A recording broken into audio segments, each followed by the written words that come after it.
हम सरकार का सेवा कर रहे हैं और सरकार हमारा कुछ नहीं करेगी। नेताओं को क्यों ओपीएस मिल रहा है, विधायक और सांसदों को क्यों ओपीएस मिल रहा है? जो आदमी 40 साल तक देश की सेवा कर रहा है उसको आप कह रहे हैं कि पेंशन नहीं देंगे। जो आदमी 4 घंटे के लिए सांसद या विधायक बन जाता है उसको आप कह रहे हैं पेंशन देंगे। 60 साल की उम्र तक लोग सरकार के कामों में अपनी सेवा दे रहे हैं और सरकार बदले में क्या दे रही है? एनपीएस।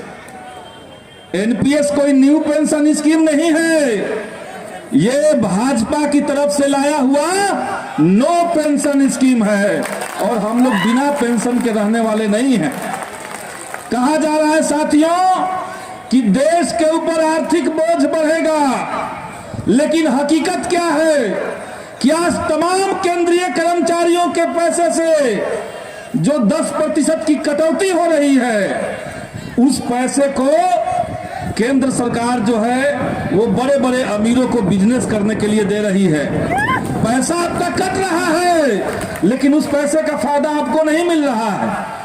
उस पैसे को समेट करके अडानी अंबानी को, मेहुल चौकसी को और नीरव मोदी जैसे लोगों को समेट करके सरकार दे रही है और वो पैसा लेकर के भाग जा रहे हैं। कहा जा रहा है बीजेपी की तरफ से कि ओल्ड पेंशन स्कीम नहीं देंगे, उसकी जगह पर एक और बीच का रास्ता निकालेंगे। हम कहना चाहते हैं कि हमें ओल्ड पेंशन स्कीम से कम कुछ नहीं चाहिए, हमें कोई बीच का रास्ता नहीं चाहिए। हमें अगर देना है तो जिस तरीके से देश के अंदर 2004 से पहले योजनाएं थी उस तरह से दिया जाए। पैसे की कमी नहीं। आप देख लीजिए जो देश के अंदर प्रधान सेवक कहलाते हैं उनके एक एक इवेंट में अरबों रुपए खर्च हो रहे हैं, अरबों रुपए वहां खर्च हो रहे हैं। दुनिया भर का पैसा समेट करके तमाम सरकारी सेक्टरों को उठा करके जिस तरीके से बड़े बड़े कॉरपोरेटों को दिया जा रहा है उसके लिए सरकार के पास पैसा है।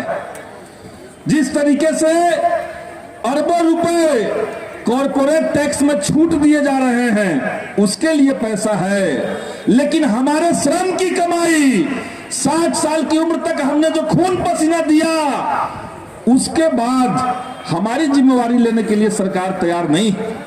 तो ये बहुत साफ है कि ओपीएस और एनपीएस की लड़ाई दो तरह के हिंदुस्तान बनाने की लड़ाई है और हम इस बात के पक्ष में हैं कि हिंदुस्तान ऐसा बने कि सबको उसका अधिकार मिले, सबका भविष्य सुरक्षित हो।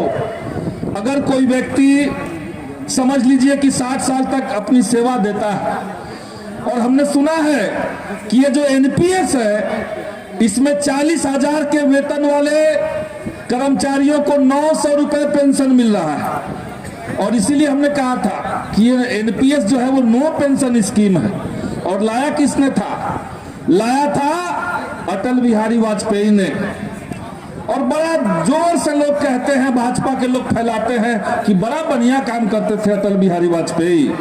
पूरे देश के कर्मचारियों को एक झटके में 2004 में इन लोगों ने उनको अंधेरे में भटका दिया है, उनका भविष्य तबाह कर दिया है और उनकी बड़ाई हमसे करवाई जाती।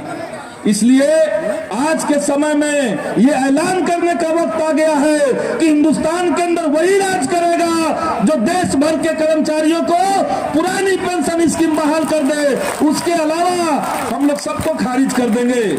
जब देश के अंदर राजस्थान में हो सकता है, छत्तीसगढ़ में हो सकता है, और मैं सलाम करना चाहूंगा पश्चिम बंगाल की 2004 की सरकार को जो उसी समय कह दिया था कि हम ओल्ड पेंशन स्कीम खत्म नहीं करेंगे, कोई न्यू पेंशन स्कीम लागू नहीं करेंगे। और एकमात्र राज्य पश्चिम बंगाल लाल झंडे की जहां पर सरकार थी उन लोगों ने उस समय में ही अटल बिहारी वाजपेयी के उस प्रस्ताव को खारिज कर दिया था।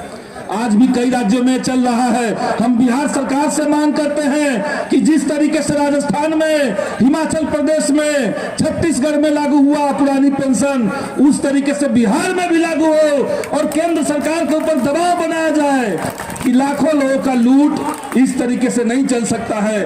आप ये संघर्ष कर रहे हैं, लेकिन हम जानते हैं कि देश का जो गोदी मीडिया है, जिस तरीके से 2 महीने पहले दिल्ली के रामलीला मैदान में लाखों की संख्या में लोग पहुंचे, लेकिन मोदी जी ने मीडिया को छापने से मना कर दिया।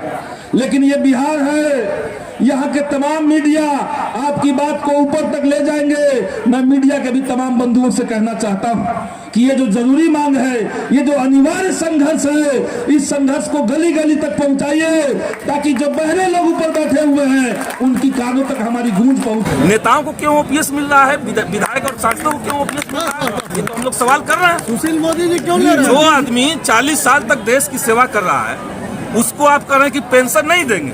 जो आदमी 4 घंटे के लिए सांसद या विधायक बन जाता है उसको आप कह रहे हैं पेंशन देंगे। तो या तो इसको खत्म करके दिखाइए, ये भी हम लोग बात करते हैं। तो सरकार जो है, हम लोग एकदम दो नीति है। पूरा पैसा कर्मचारियों का पैसा समेट करके अडानी अंबानी को नहीं दिया जा रहा है, म्यूचुअल फंड में नहीं लगाया जा रहा है पैसा। तो ये सीधे दोहरी नीति देश के अंदर चल रही है। आप नेताओं को पेंशन दे रहे हैं, विधायकों को पेंशन दे रहे हैं, और 5 बार विधायक बनेंगे तो 5 तरह का पेंशन उनको मिलेगा। लेकिन जो लोग 40 साल से काम कर रहे हैं उनके लिए आपके पास कोई जगह नहीं। तो हम लोग बिहार सरकार से भी ये मांग करते हैं, लेकिन मसला केवल बिहार सरकार का नहीं है। आप देखिए, राजस्थान सरकार ने लागू किया, राजस्थान में लागू हुआ, अब सरकार बदल गई, भाजपा कह रही कि हम ओल्ड पेंशन स्कीम नहीं चलने देंगे। अब वहां से फिर से दोबारा से वही चालू हो जाएगा।